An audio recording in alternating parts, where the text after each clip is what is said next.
फिर नहीं, फैसला महफूज कर लिया गया है। सुप्रीम कोर्ट ने वफाकी हुकूमत और दीगर की अपीलों पर फैसला महफूज किया। महफूज शुदा फैसला रबा हफ्ते ही सुनाया जाएगा। तफसीलात क्या है, जुल्करनैन इकबाल से जानते हैं। जी जुल्करनैन। देखिए, मिलिट्री कोर्ट्स में सिविलियंस का ट्रायल मुमकिन हो सकेगा या नहीं, इस नुकते के ऊपर सुप्रीम कोर्ट ऑफ पाकिस्तान के आईनी बेंच ने वफाकी हुकूमत, शोहदा फोरम और दो सूबों की अपीलों पर, बलूचिस्तान और पंजाब हुकूमत की अपीलों के ऊपर समाअत को कंक्लूड करते हुए फैसला महफूज कर लिया। रवा हफ्ते ये फैसला सुनाए जाने का इम्कान है। आज चूंकि हफ्ते का पहला दिन और हफ्ते का आखिरी दिन जुम्मा यानी कि 9 मई है, जिससे रिलेटेड ये सारा केस है, तो इस कभी इम्कान है कि ज्यादा से ज्यादा 9 मई तक ये फैसला सुप्रीम कोर्ट की जानिब से सुना भी दिया जाएगा।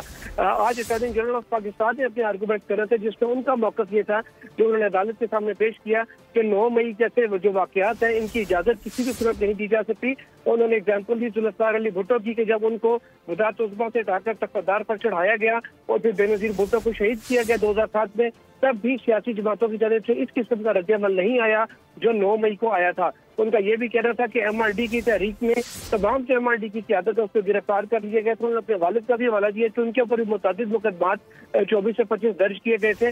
उन्होंने मार्शल असगर खान का जिक्र करते हुए कहा कि तकरीबन 4 साल तक वो नजरबंद रहे अपने घर में, लेकिन उसके बावजूद इस किस्म का रद्द-ए-अमल नहीं आया कि जो दिफाई तनसीबात हैं उनको निशाना बनाया गया, उनके ऊपर मॉब में जाके अटैक किया हो। उन्होंने कहा कि अगर सख्त सजा ना दी गई 9 मई के मुल्ज़िमान को और फौजी अदालतों में जो उनका ट्रायल उसको बरकरार ना रखा गया, तो ये एक न्यू नॉर्मल बन जाएगा, ये एक आम सी चीज बन जाएगी। फिर कल को जिसके खिलाफ भी कुछ होगा वो उठ के आकर दिफाई तनसीबात को निशाना बना सकता है। उन्होंने ये भी कहा अटॉर्नी जनरल ऑफ पाकिस्तान ने कि जब कोर कमांडर हाउस के ऊपर हमला हुआ, खासकर उन्होंने कहा कि इस किस्म के हालात आज हैं, अगर इस किस्म के हालात उस वक्त होते तो जो कोर कमांडर हाउस के ऊपर जिन्ना हाउस पे अटैक हुआ, उस सूरत में लाहौर कोर जो है वो डिसफंक्शनल हो चुकी होती और शायद वो उस अंदाज में रिस्पॉन्ड करने की पोजीशन में ना होती जिस तरीके से लाहौर कोर दिफा करती है पाकिस्तान का।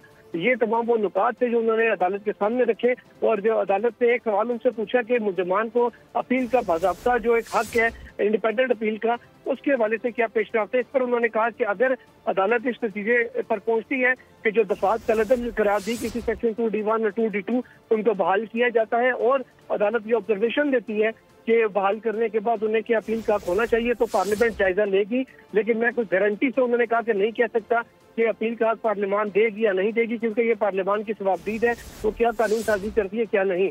जस्टिस मोहम्मद अली मदर की जानिब से इस मौके पर कहा गया कि आदमी चीफ तौसी केस के अंदर सुप्रीम कोर्ट ने 6 माह की हिदायत दी थी पार्लियामान को कि 6 माह के अंदर वो कानून साजी का अमल मुकम्मल करे, और आदमी चीफ जनरल कमर जावेद बाजवा की तौसी को मशरूत किया था पार्लियामान की कानून साजी से। तो ये सिर्फ एक ऑब्जर्वेशन नहीं थी, ये हिदायत थी पार्लियामान को जो सुप्रीम कोर्ट ने दी थी। पार्लियामान को फैसला महफूज कर लिया गया है जो कि रवा हफ्ते ही सुनाया जाएगा। जुल्करनैन इकबाल अपडेट कर रहे थे, आपका शुक्रिया।